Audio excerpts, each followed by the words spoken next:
bakristu bavandimwe, kuri uyu munsi duhimbazaho umunsi mukuru w'urugo rutagatifu rw'i Nazareti.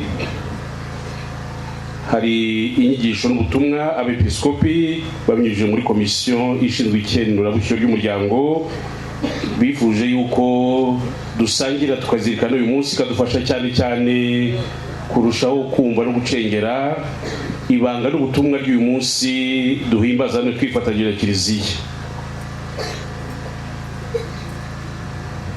Basaserdoti biyegura Imana, bakristo bavandimwe, dukomeje kwifuriza kugira Noheli nziza. Jambo w'Imana waje kubana natwe nakomeza ganze mu miryango yose y'isi ihora imukesha ubuzima nyakuri. Niba uhoraho atari we wubatse inzu ba nyiri kuyubaka babagokera ubusa, niba uhoraho atari we urinze umujyi abanyezamu bawo baba bagokera ubusa. Ayo n'amagambo dusanga muri Zaburi y'127 umurongo wa mbere. Aya magambo y'umuririmbyi wa Zaburi ni mucyo tuyerekeze ku muryango kuri iki cyumweru duhimbazaho urugo rutagatifu rw'i Nazareti. Uyu munsi mukuru duhimbaza uratwibutsa ko Imana mu mugambi wayo yashatse kubana n'abantu no kubakiza ihere ku muryango. Yezu Kristu Jambo w'Imana wigize umuntu ngo abane natwe, yavukiye kandi akurira mu muryango, yarawutagatifuje. Kuba mu rugo rutagatifu rw'i Nazareti ariho havutse umukiza w'isi, tubibonamo ikimenyetso cy'uko Imana yashatse ko umuryango uba igicumbi cy'umugambi wo gukiza bene muntu. Umuryango niyo mizero yacu. Tumurikiwe n'amasomo matagatifu ya none tumaze gutega amatwi, ni mucyo tuzirikane uburyo Imana no muri ibi bihe bya none turimo ishaka ko umuryango ukomeza kuba koko igicumbi cy'ibyiza byose. Abahamagariwe gushinga urugo nibasubire ku isoko y'umuhamagaro wabo. Bakristo bavandimwe, Imana niyo yahanze ugushyingirwa gutagatifu, kandi ubwayo ishyiraho n'amategeko akugenga. Ishingiro ry'iryo sakramentu riri muri kamere y'Imana mu butatu butagatifu. Imana rukundo niyo ishyira urukundo rwayo mu bo ihamagarira gushinga urugo, kandi igakomeza kubabeshaho muri urwo rukundo. Mu gihe umukobwa n'umuhungu bahana isakramentu, bahabwa Roho Mutagatifu basendereza urukundo, nk'uko bivugwa mu isengesho y'ugushyingirwa rigira riti: Nyagasani manurira kuri aba bageni inema za Roho Mutagatifu, kugira ngo kubw'urukundo rwawe rwasakaje mu mitima yabo bahore ari ndahemuka ku isezerano bagiranye. Roho Mutagatifu abageni bahabwa arabatagatifuza, akabasendereza inema zihariye kugira ngo bahamye urukundo rw'Imana mu kubaho kwabo basangira ubuzima. Inema zihariye z'isakramentu y'ugushyingirwa zisukura urukundo rwabo kandi zikarutagatifuza. Bakristo bavandimwe, muri ibi bihe byacu turimo, umuryango uhanganye n'ibyonnyi bitagira ingano. Iyo urebye neza usanga byinshi muri ibyo bibazo bishingiye ku gufata ugushyingirwa nk'umubano usanzwe w'umugabo n'umugore ugengwa n'imitekerereze y'abantu aho kugengwa n'uwawuhanze. Nyakugenda Papa Francisco yakosoraga iyo myumvire isenya umuryango agira ati: isakramentu ry'ugushyingirwa ntabwo ari ikintu cyumvikanyweho n'abantu, si umuhango utagira aho ushingiye cyangwa ikimenyetso gisanzwe cy'isezerano kigaragara inyuma. Isakramentu ni impano igenewe gutagatifuza abashakanye no kubageza ku mukiro, kuko igihe umwe yeguriye undi baba bashushanya mu by'ukuri muri icyo kimenyetso cy'isakramentu isano ihuza Yezu na kiliziya ye. Mu muhamagaro wabo abashakanye bibuka iteka ko biyeguriye Imana, ko bahamagariwe kwitagatifuza bafatanye urunana, ngo bahore iteka baharanira kuba ikimenyetso cy'ubukwe bwa ntama na kiliziya ye. Kristo ubwe ni ukomeza kubana nabo kugira ngo mu bwitange bwabo umwe ku wundi bashobore gukundana mu budahemuka buhoraho nk'uko nawe yakunze Kiliziya akayitangira. Urugero rw'urugo rutagatifu rw'i Nazareti nirwo rugero rw'umuryango nyawo, nk'uko tubibwirwa n'ivanjiri. Abaje kuyoboka umwami wavukiye i Betelehemu bamusanze mu muryango hamwe na nyina Mariya n'umubyeyi we Yosefu. Urugo rutagatifu rw'i Nazareti rwa Yezu, Mariya na Yosefu ni urugero Imana yatanze ngo ifashe abashakanye n'abana babyara kubona neza uko bakwiye kubaho mu rugo mu buryo bunyuze Imana. Yosefu mutagatifu, umuntu w'intungane, ni urugero abagabo bose bakwiye gukurikiza: gukunda umugore we, kumvira Imana no kwishyira ku mwanya w'ibanze, kuba intajorwa mu migenzo myiza. Ivanjiri twumvise none yatubwiye uburyo Yosefu yabaye umurinzi udahemuka wa Yezu na Mariya. Abagore bose bakwiye kubona muri Mariya urugero rwo kumvira Imana no gukora iteka ugushaka kwayo, kugira isuku y'umutima, ubwitonzi butajorwa, impuhwe za kibyeyi zituma bitangira abana babo. Yezu umwana wabo n'Imana yabo niwe bombi barebaga, niwe bari bahuriyeho, niwe watumaga imibereho yabo igira igisobanuro. Yezu nubwo yari Imana ariko mu buto bwe yahoraga yumvira ababyeyi. Abana bamubona mu rugero rwiza rwo kumvira ababyeyi babo, nkawe nabo bakomeza gukura mu bwenge n'igihagararo banyuze Imana n'abantu. Nyagasani yavukiye mu muryango ngo awuvugurure.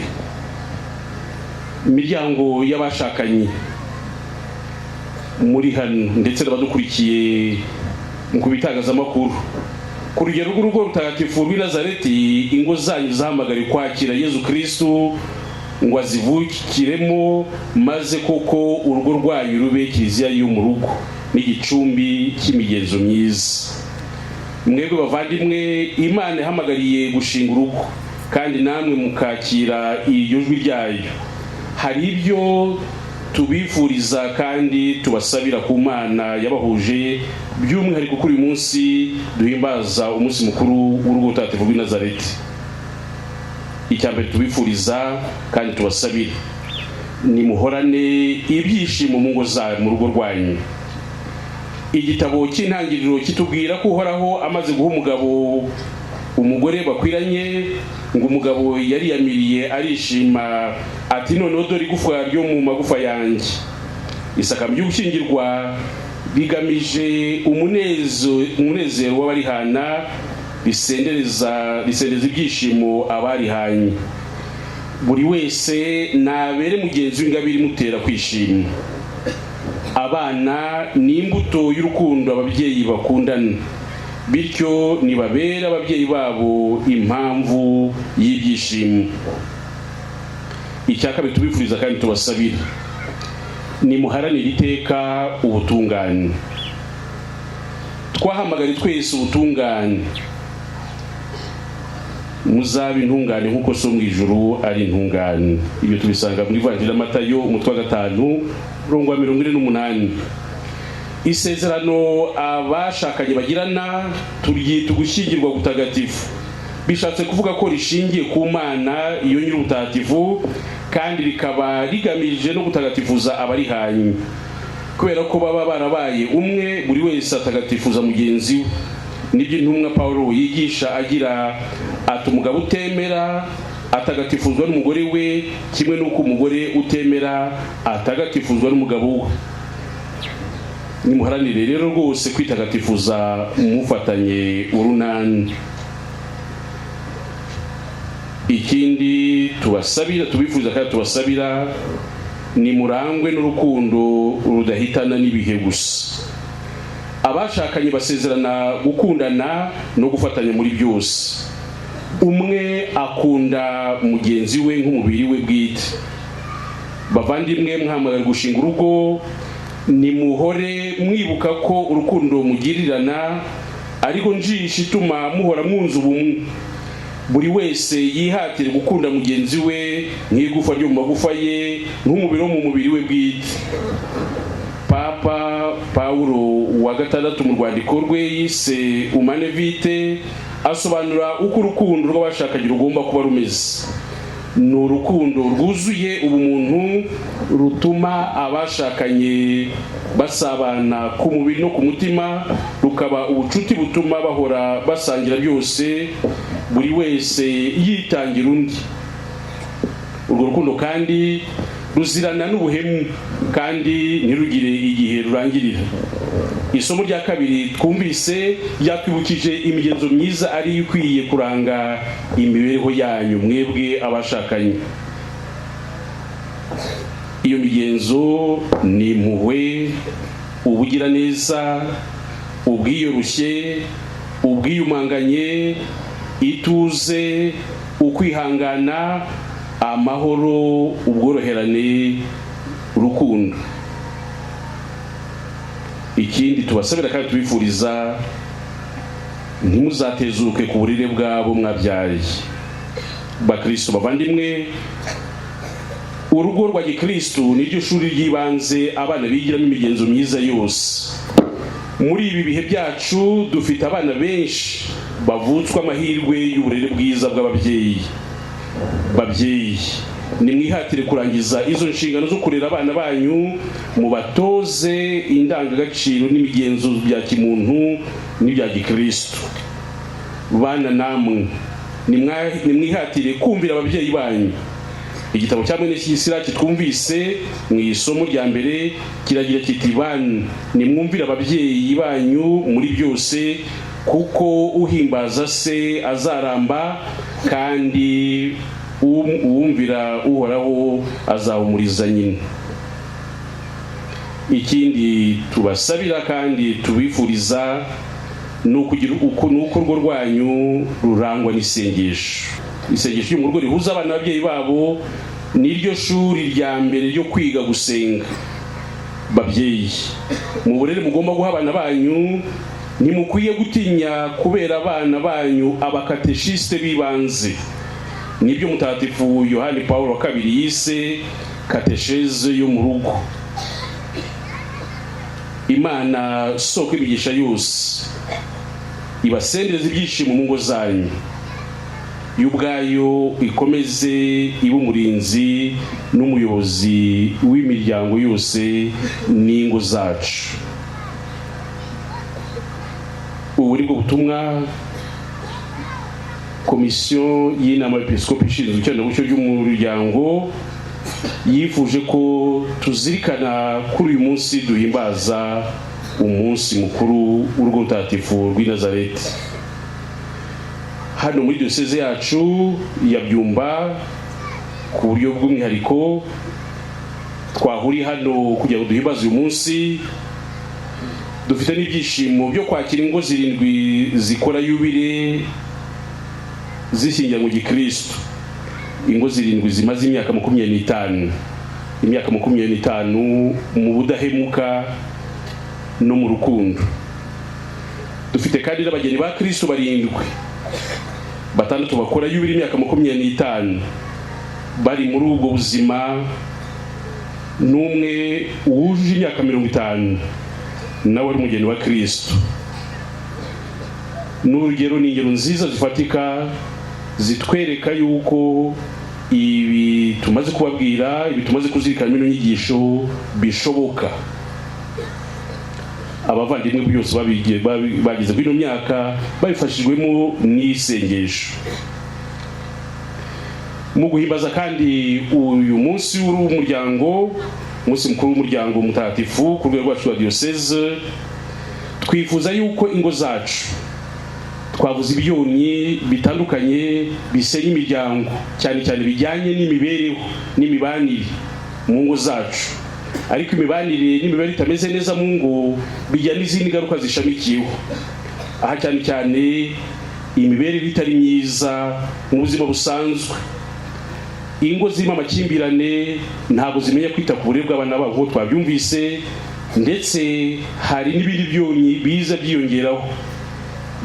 Muri kino gihe tuzi ikibazo gikomeye cy'abana bata ishuri, batajya mu ishuri bitewe n'uko mu muryango hari amakimbirane ababyeyi batabitaho, hari ikibazo cy'imirire mibi dusanga mu ngo hirya no hino, ugasanga harimo abana bagwingiye. Turifuza ko kuri uyu munsi wa none n'ibyo bibazo bishamikiyeho tubizirikana cyane twibutsa, tubwira mwe babyeyi, tubabwira ati mubyeyi w'umukristo, garagaza nawe uruhare rwawe mu kurwanya izo ngaruka zishingiye zituruka ku mibanire itari myiza. Dufatanye tugaragaza uruhare rwacu mu kurwanya imigwingire mibi mu bana bacu n'ibindi bibazo bishamikiyeho ibyo guta ishuri n'ibindi. Ahangaha cyane nka diyoseze mu nzego zitandukanye twifuza yuko dufatanya kugira ngo ibyo bibazo byugaje umuryango bituruka mu mpande zose tugende muri bwa bufatanye, tugende tubirwanya dufatanya twese, inzego za diyoseze zose. Iyo tuvuze umuryango, hari komisiyo y'umuryango birumvikana, ariko umuryango harimo n'abana. Ahangaha hari komisiyo ishinzwe ikenewicyo ry'abana, hari komisiyo ishinzwe uburezi n'amashuri, hari komisiyo ya Caritas ku rwego rw'amaparuwasi, ku rwego rwa diyoseze n'abafatanyabikorwa bacu bose. Twifuza yuko ibyo bibazo byose by'inzitane byugaje umuryango biza ubwoko butandukanye, muri bwa bufatanye bwacu twese buri wese abigiramo uruhare, cyane kugira ngo buri wese agire uruhare mu gukemura kimwe mu bibazo bigaragara ku muryango, ariko bishamikiye cyane kuri ya mibanire y'abagize umuryango ari umugabo n'umugore, ingaruka abana bagira mu myigire, mu migwingire, mu mirire, byose ibyo byose ni ibibazo by'umuryango. Iyo tuvuze umuryango nabo bose, izo komisiyo zose rero tuzihuriye. Uyu munsi twishimira yuko Caritas ya diyoseze yacu no mu maparuwasi igira n'uruhare cyane mu gufasha imiryango, cyane mu kurwanya iyo mirire mibi n'imigwingire, ariko na komisiyo y'amashuri nayo ikadufasha cyane gushishikariza imiryango n'ababyeyi kujyana abana mu ishuri. Kuri uyu munsi rero duhimbaza umunsi w'urwo mutagatifu rw'i Nazareti, turazirikana ibyo byose, bwa bufatanye tugomba kugira ngo ibibazo byugaje umuryango tugende tufasha kubona ibisubizo. Mwese rero ndabifuriza umunsi mwiza w'umuryango w'urugo rutagatifu rw'i Nazareti rwa Yezu, Mariya na Yosefu.